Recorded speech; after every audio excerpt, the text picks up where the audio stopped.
Hello hi welcome back to our channel. ನಾನು ನಿಮ್ಮ ಶಾರುವಾನಿ. ಎಲ್ಲರೂ ಹೇಗಿದ್ದೀರಾ? ಐ ಹೋಪ್ ಎಲ್ಲರೂ ಚೆನ್ನಾಗಿರ್ತಾ ಭಾವಿಸ್ತೀನಿ ಫ್ರೆಂಡ್ಸ್. ನಾವು ಕೂಡ ತುಂಬ ಚೆನ್ನಾಗಿದ್ದೀವಿ. ಇವತ್ತೊಂದು ಈಸಿ ರೆಸಿಪಿಯೊಂದಿಗೆ ಬಂದಿದ್ದೀನಿ. ಬಟ್ ನೀವೆಲ್ಲ ಮಾಡಿ ನೋಡಿರ್ತೀರಾ, ತಿಂದಿರ್ತೀರಾ. ಬಟ್ ನಾನು ಮಾಡೋ ಸ್ಟೈಲಲ್ಲಿ ಒಮ್ಮೆ ನೀವು ಟ್ರೈ ಮಾಡಿದ್ರೆ ಮಾತ್ರ ಜಬರ್ದಸ್ತ್ ಆಗಿರುತ್ತೆ. ಈ ರೆಸಿಪಿ ಸಕ್ಕ ಟೇಸ್ಟಾಗಿರುತ್ತೆ. ನಾನು ಇವತ್ತು ಹೋಟೆಲ್ ಸ್ಟೈಲಲ್ಲಿ ಮಾಡ್ತಾಯಿದ್ದೀನಿ. ಅದೇ ಕಾಯಿ ಚಟ್ನಿ ರೆಸಿಪಿಯೊಂದಿಗೆ ಬಂದಿದ್ದೀನಿ. ಬಟ್ ಏನಪ್ಪ ಇವರು ಕಾಯಿ ಚಟ್ನಿ ರೆಸಿಪಿನೂ ತಂದಿದ್ದಾರಾ ಅಂತ ಅನ್ಕೋಬೇಡಿ ಆಯಿತಾ. ನಾವು ಎಲ್ಲರೂ ಒಂದೊಂದು ರೀತಿಯಲ್ಲಿ ಮಾಡಿರ್ತಾರಲ್ವ. ಸೊ ನಾನು ಮಾಡೋ ರೀತಿಯಲ್ಲಿ ನೀವು ಒಂದ್ಸಲ ಟ್ರೈ ಮಾಡಿದರೆ 100% ಮನೇಲಿ ಮಾಡಿರುವಂಥ ದೋಸೆ ಎಲ್ಲ ಖಾಲಿಯಾಗಿ ಹೋಗಿಬಿಡುತ್ತೆ. ಅಷ್ಟು ಚಂದವಾಗಿ, ಅಷ್ಟು ಟೇಸ್ಟಾಗಿರುತ್ತೆ ಈ ಚಟ್ನಿ ರೆಸಿಪಿ. ಓಕೆನಾ, ಇದನ್ನು ಯಾವ ರೀತಿ ಮಾಡೋದು ಅಂತ ನೋಡ್ಕೊಂಡು ಬಂದುಬಿಡೋಣ. ಹಾಗೆ ಇದಕ್ಕೆ ಏನೇನು ಸಾಮಗ್ರಿ ಬೇಕು ಅಂತಲೇ ನಿಮ್ಮ ಜೊತೆ ಶೇರ್ ಮಾಡ್ತೀನಿ ನೋಡಿ. ಇವಾಗ ನಾನು ಒಂದು ಬಟ್ಲಲ್ಲಿ ಹುರ್ಗಡ್ಲೆ ತೊಗೊಂಡಿದ್ದೀನಿ.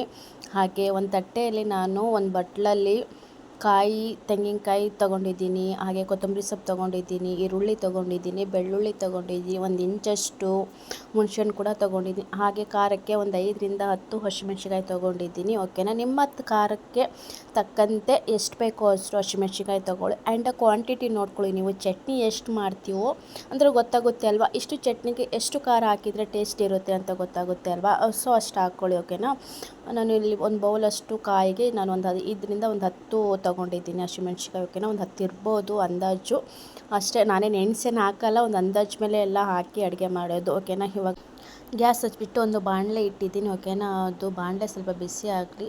ಬಿಸಿ ಆದಮೇಲೆ ನಾವು ತೊಗೊಂಡಿರುವಂಥ ಹಸಿಮೆಣ್ಸಿಕಾಯಿ ಇದೆಯಲ್ವ, ಅದು ಸ್ವಲ್ಪ ಫ್ರೈ ಮಾಡ್ಕೋಬೇಕು ಎಣ್ಣೆಯಲ್ಲಿ. ಅಂದರೆ ಸ್ವಲ್ಪ ಹುರ್ಕೊಳ್ಳಿ ಆಯಿತಾ. ನೋಡ್ಬೋದು, ಇದು ಹುರಿಯೋಕ್ಕೆ ಸ್ವಲ್ಪ ಎಣ್ಣೆ ಹಾಕಿದ್ರೇ ಬೇಗ ಹುರ್ಕೊಳ್ಳುತ್ತೆ ಅಂತ ಇಷ್ಟು ಎಣ್ಣೆ ಹಾಕ್ಕೊಂಡು ಸ್ವಲ್ಪ ನೋಡಿ ಇಷ್ಟು ಹುರ್ಕೊಂಡ್ರೆ ಸಾಕು ಹಸಿಮೆಣ್ಸಿನ್ಕಾಯಿ.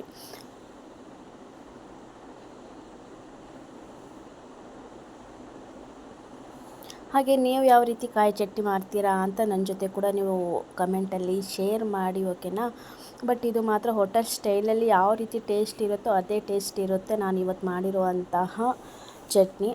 ಇವಾಗ ಹಸಿಮೆಣ್ಸಿಕಾಯಿ ಎಲ್ಲ ಫ್ರೈ ಆದಮೇಲೆ ನಾನು ಅದೇ ಬಾಣಲೆಗೆ ಈರುಳ್ಳಿ ಹಾಕ್ಕೊಂಡಿದ್ದೀನಿ. ನೋಡಿ, ಒಂದೇ ಒಂದು ಈರುಳ್ಳಿ ತೊಗೊಂಡಿದ್ದೀನಿ. ಓಕೆನಾ, ನೀವು ಈರುಳ್ಳಿ ಬೇಡ ಅಂತ ಅಂದರೆ ನೀವು ಸ್ಕಿಪ್ ಮಾಡ್ಬೋದು. ಬಟ್ ಹಾಕ್ಕೊಂಡ್ರೆ ಚೆನ್ನಾಗಿರುತ್ತೆ ಅಂತ ನಾನು ಇಲ್ಲಿ ಈರುಳ್ಳಿ ಕೂಡ ತೊಗೊಂಡಿದ್ದೀನಿ. ಅದು ಒಂದು ಚಿಕ್ಕ ಗಾತ್ರದಷ್ಟು ಅಷ್ಟೇ ಇರೋದು ಈರುಳ್ಳಿ. ಅದು ಕೂಡ ಸ್ವಲ್ಪ ಎಣ್ಣೆ ಹಾಕಿ ಸ್ವಲ್ಪ ಬ್ರೌನಿಷ್ ಕಲರ್ ಬರೋವರೆಗೂ ಹುರ್ಕೊಂಡಾದಮೇಲೆ ಅದೇ ಬಾಣಲೆಯಲ್ಲಿ ನಾನು ತಗೊಂಡಿರುವಂತಹ ಬೆಳ್ಳುಳ್ಳಿ ಹಾಕ್ಕೊಂಡಿದ್ದೀನಿ. ಬೆಳ್ಳುಳ್ಳಿ ಹಾಕ್ಕೊಂಡು ಹಾಗೆ ಹುಣ್ಸೆಹಣ್ಣು ಕೂಡ ಇದ್ರ ಜೊತೆಗೆ ಫ್ರೈ ಮಾಡ್ಕೊತೀನಿ. ಬೆಳ್ಳುಳ್ಳಿ ಆ್ಯಂಡ್ ಹುಣ್ಸೆಹಣ್ಣು ಹಾಕಿದ ಮೇಲೆ ಒಂದೇ ಒಂದು ನಿಮಿಷ ಫ್ರೈ ಮಾಡ್ಕೊಳ್ಳಿ, ಜಾಸ್ತಿ ಏನು ಬೇಡ. ಅದಾದಮೇಲೆ ನಾವು ತಗೊಂಡಿರುವಂತಹ ಮೇನ್ ಕಾಯಿ ಅಲ್ವಾ, ಸೊ ಕಾಯಿ ಕೂಡ ಹಾಕ್ಬಿಟ್ಟು ಒಂದು ಬೌಲಷ್ಟು ತೋರಿಸಿದ್ದೆ ಅಲ್ವಾ ನಾನು, ಅದು ಫುಲ್ ಹಾಕ್ಬಿಟ್ಟು ಸ್ವಲ್ಪ ಬಿಸಿ ಮಾಡ್ಕೊಳ್ಳಿ ಅಷ್ಟೇ. ಆ್ಯಂಡ್ ಗ್ಯಾಸ್ ಇಲ್ಲಿ ಸಿಮ್ ಮಾಡ್ಕೊಳ್ಳಿ. ಓಕೆನಾ, ಇಲ್ಲಿ ಕಾಯಿ ಜಾಸ್ತಿ ಫ್ರೈ ಆಗೋದು ಬೇಡ, ಸ್ವಲ್ಪ ಬಿಸಿ ತಾಗಿದ್ರೆ ಸಾಕು ಕಾಯಿಗೆ.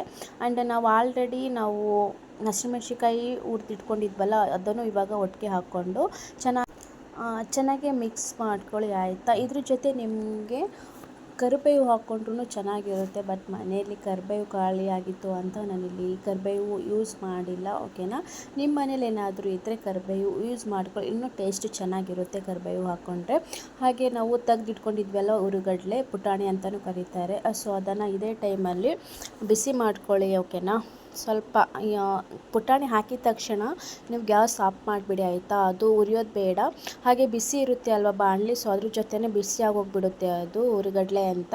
ಹಾಗೆ ಒಂದು ನಿಮಿಷ ಹಂಗೆ ಬಾಡಿಸ್ಬಿಟ್ಟು ಕೆಳಗೆ ಇಳಿಸಿ ಅದು ಸ್ವಲ್ಪ ತಣ್ಣಗಾಗಲಿ ಅಂತ ಈ ಕಡೆ ಬಂದೆ. ನಾನು ಬೆಳಿಗ್ಗೆನೇ ಎದ್ದ ತಕ್ಷಣ ನಾನು ನೀರು ದೋಸೆ ಅಂದರೆ ನೈಟು ಅಕ್ಕಿ ನೆನೆ ಹಾಕ್ಬಿಟ್ಟು ಬೆಳಿಗ್ಗೆ ರುಬ್ಬಿಟ್ಕೋತಾರೆ ಅಲ್ವಾ, ಸೊ ಆಲ್ರೆಡಿ ನಾನು ಅದನ್ನು ಕೂಡ ರುಬ್ಬಿಟ್ಕೊಂಡಿದ್ದೆ. ನೋಡಿ, ಇದು ನೀರು ದೋಸೆ ಕಾಂಬಿನೇಷನ್ ಆಗಿ ಮಾಡ್ತಿರೋದು ನಾನು ಇವತ್ತು ಕಾಯಿ ಚಟ್ನಿ. ಹಿಟ್ಟು ಕೂಡ ರೆಡಿಯಾಗಿ ಆ ಕಡೆ ಇಟ್ಟು ಬಂದಿದ್ದೆ. ಅಷ್ಟರಲ್ಲಿ ನಾವು ಎಲ್ಲ ಫ್ರೈ ಮಾಡ್ಕೊಂಡಿದ್ದೆ ಅಲ್ವಾ, ಅದು ಕೂಡ ತಣ್ಣಗಾಗಿತ್ತು. ಇವಾಗ ಮಿಕ್ಸಿಗೆ ಹಾಕ್ಕೊಂಡ್ಬಿಡೋಣ ಎಲ್ಲ.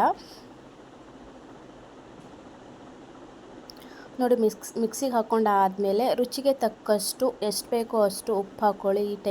ಇದೇ ಟೈಮಲ್ಲಿ ಉಪ್ಪು ಹಾಕ್ಕೊಂಡು ಎಷ್ಟು ಬೇಕೋ ಅಷ್ಟು ನೋಡಿ ಹಾಕ್ಕೊಳ್ಳಿ. ಬೇಕಿದ್ರೆ ಆಮೇಲೆ ಕಡಿಮೆ ಆದರೆ ನೀವು ಸ್ವಲ್ಪ ಟೇಸ್ಟ್ ನೋಡಿಕೊಂಡು ಇನ್ನೊಂದು ಸ್ವಲ್ಪ ಉಪ್ಪು ಸೇರಿಸ್ಕೋಬೋದು.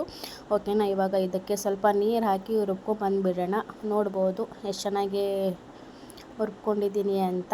ಇನ್ನೊಂದು ಸ್ವಲ್ಪ ಪೇಸ್ಟ್ ಹಾಕಬೇಕು, ಅದು ಸ್ವಲ್ಪ ತರಿಯಾಗಿಯೇ ಇತ್ತು. ಸ್ವಲ್ಪ ಫೈನ್ ಪೇಸ್ಟ್ ಆದಮೇಲೆ ಇದೇ ಟೈಮಲ್ಲಿ ನಾನು ತೆಗೆದಿಟ್ಕೊಂಡಿದ್ದೆ ಅಲ್ವಾ ಕೊತ್ತಂಬರಿ ಸೊಪ್ಪು, ಕೊತ್ತಂಬರಿ ಸೊಪ್ಪು ಹಾಕಿಬಿಟ್ಟು ಫುಲ್ ನೈಸ್ ಮಾಡಬೇಡಿ, ಹಾಗೆ ಸ್ವಲ್ಪ ಹಿಂಗೆ ಆ ಕಡೆ ಈ ಕಡೆ ಬ್ಲೆಂಡ್ ಮಾಡ್ಕೊಳ್ಳಿ. ಫುಲ್ಲು ನೈಸ್ ಆಗೋದು ಬೇಡ ಕೊತ್ತಂಬರಿ ಸೊಪ್ಪು.